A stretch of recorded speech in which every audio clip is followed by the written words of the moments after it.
স্বামীর পছন্দর নতুন স্টাইলের রান্না করলাম, খুব মজা করে খেলাম। সেই টেস্ট হয়েছিল। আপনারাও চাইলে স্বামীর পছন্দের রান্নাগুলো রান্না করতে পারেন। তো কিভাবে রান্না করলাম এবং কি দিয়ে সম্পূর্ণ ভিডিও দেখতে থাকেন, অবশ্যই বুঝতে পারবেন। আসসালামু আলাইকুম, কেমন আছেন সবাই? আলহামদুলিল্লাহ, আল্লাহর অশেষ রহমতে আমিও ভালো আছি। তো আমি সকালবেলা এই যে সব কাজ কাম শেষ করে তারপরে যে দুপুরে রান্নার জন্য আয়োজন করব। তো আমি গোস্তটা আগে ফ্রিজ থেকে নামিয়ে ওটা পানিতে ভিজিয়ে রাখলাম, রেখে একটা পাঞ্জাবি ধুয়ে দিলাম। বলছিল পাঞ্জাবিটা আগে ধুয়ে দাও, টুসুমনি বাবা বলছে। তো যাই হোক, পাঞ্জাবিটা আগে ধুয়ে দিলাম, দিয়ে বারান্দায় হ্যাঙ্গারে করে ওইখানে শুকাইতে দিলাম। দিয়ে টুসুমনি ওইখানে রোদের মধ্যে বসেছিল, আপনাদেরকে একটু দেখাই দিলাম আর কি। ওর এখন পর্যন্ত রোদে বসে থাকে। আর এদিকে এই যে ছোট্ট মিনি কুকারের মধ্যে ডাল বসায় দিলাম, আর রাইস কুকারে ভাত বসায় দিলাম। দিয়ে এই যে সেই কাঙ্ক্ষিত রান্নাটা এখন রান্না করব রেডি করে নিচ্ছিলাম।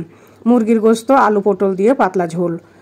আসলে এটা যদিও বা যখন গ্রামে ছিলাম মায়ের হাতের রান্না খুবই মজা করে খাইছি, খুবই টেস্ট হয়। যদিও বা এখন আর ওরকমভাবে রান্না করে খাওয়া হয় না, যেহেতু আমরা ঢাকা শহরে থাকি। সেক্ষেত্রে মনে করি এইগুলো গ্রামের মানুষেরাই শুধু খায়, কিন্তু আসলে কিন্তু তা নয়। গ্রামের মানুষেরা না, এটা সবাই খায়। আমরা মনে করি শহরে থাকি, আমরা কেন আলু পটলের ঝোল খাবো বা গোস্ত দিয়ে খাবো, কিন্তু আসলে এটা কিন্তু একটা মজার খাবার।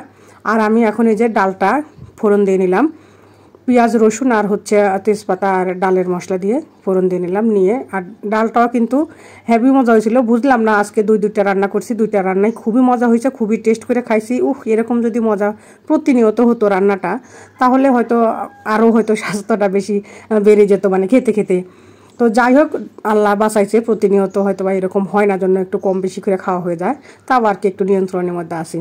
তো যাই হোক, আমি তেলের মধ্যে আর কড়াইটা কিন্তু প্রচণ্ড হিট করে নিয়ে তারপরে তেল দিয়ে তেলের মধ্যে অল্প কিছু লবণ দিয়ে কড়াইটা ভালো মতো আগে হিট করে নিলাম।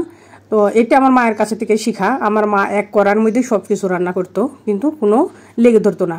তো যাই হোক, আমার মায়ের কাছ থেকে শিখা। আর আপনারা যারা আমার ভিডিওটা দেখেন, যে আপু ভাইয়ারা সবাই জানেন আমি কিন্তু এই কড়ার মধ্যে বেশি রান্না করতে পছন্দ করি। আমার এই কড়াটা কিন্তু হেভি সুন্দর। তো যাই হোক, দেখতে কিন্তু খারাপ হলেও রান্না করতে কিন্তু খুবই ভালো হয়। তো আমি আপনাদের সাথে কথা বলতে বলতে এই যে মুরগির গোস্তগুলো আমি সুন্দর মতো তেলে ভেজে নিলাম। আর দেখতেছেন তো পটল আলু ভেজে নিলাম, ওই একই তেলে মুরগির গোস্তটাও ভেজে নিলাম। তো আমি অনেক সময় অনেক আপুদের ভিডিও দেখি, তারা কিন্তু মুরগির গোস্ত ভেজে রান্না করে। আমি দেখি কড়ার মধ্যে একেবারে লেগে ছেঁচড়া বেচড়া হয়ে যায়। তো দেখেন, আমার কড়াইটা কিন্তু একটু লাগেনি। ওই একই তেলের মধ্যে আমি গোটা মশলাগুলো দিয়ে এবং 3-4টা যে রসুন দিয়ে একটু ভাজা ভাজা করে নিলাম, যাতে একটা সুন্দর সুঘ্রাণ বের হয়।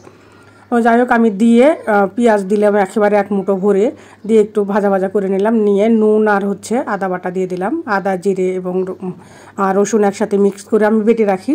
তো দিয়ে তার মধ্যে হলুদ, গুঁড়ামরিচ, একটু মিক্স মশলা আর ধনিয়া গুঁড়া দিয়ে একটু হালকা নাড়াচাড়া করে নিলাম। তাতে কিন্তু মশলার গ্রানটা আরও বেশি বেড়ে গেছে এবং রান্নাটার টেস্ট আরও বেশি বেড়ে গেছে। তো যাই হোক, আমরা মনে করি যে পুড়ে যাওয়ার জন্য পানিটা দেওয়া, তো পুরে অবশ্যই তো হালকা হালকা একটু যায়, তো তরকারির গ্রানটা কিন্তু আরও বেশি বেড়ে যায়। তো আমি ভালো মতো মশলাটা কষায় নিয়ে ভেজে রাখা মুরগির গোস্তগুলো দিয়ে দিলাম। দিয়ে একটু নাড়াচাড়া করে তারপরে আলু দিয়ে দিলাম। যেহেতু আলুটা একটু সেদ্ধর বিষয় আছে, এর জন্য আলুটা একটু আগে আগে দিয়ে দিলাম। আর পটলটা একটু পরে কষিয়ে নেওয়ার পরে পটলটা দিয়ে দিলাম। যেহেতু পটল একটু নরম বা একটু বড় আছে, খুরচুনের বাড়িতে হয়তো ভেঙেও যেতে পারে, তো সেক্ষেত্রে কিন্তু আমি একটু পরে দিয়ে দিলাম। দিয়ে হালকা করে আবার কষায় নিলাম। নিয়ে এই যে আমি এখন পরিমাণ মতো গরম পানি দিয়ে ঝোল দিয়ে দিব। তো যদি কোনো আপুর ভালো লেগে থাকে আমার ভিডিওটা, তাহলে অবশ্যই লাইক কমেন্ট এবং ফলো দিয়ে আমার পাশে থাকবেন ইনশাল্লাহ। আর যে আপুরা আমার ইউটিউব থেকে দেখবেন, তারা কিন্তু অবশ্যই আমার এই চ্যানেলটা সাবস্ক্রাইব করে আমার পাশে থাকবেন ইনশাল্লাহ। আর এই যে দেখেন, এইভাবে রান্না করলে কিন্তু তরকারির ঝোলটাও পাতলা করা যায়। আর এমনি ভেজে রান্না না করলে কিন্তু তরকারির ঝোলটা ওরকমভাবে পাতলা করা যায় না। আর তরকারির যা একটা ঘ্রাণ আসছিল। আর আমি এই যে এখন একটু ভাজা জিরার গুঁড়া দিয়ে দিলাম। তো ভাজা জিরের গুঁড়া রান্নার শেষে দিলে তরকারির স্মেলটা বেশি ভালো আসে, গ্রানটা দেখতেও কিন্তু ভালো লাগে। আর এই যে দেখেন, আমার রান্নাটা একেবারে ফাইনাল ডান, কত সুন্দর হয়েছে। তো সবাই ভালো থাকবেন, সুস্থ থাকবেন। আল্লাহ হাফেজ, আসসালামু আলাইকুম।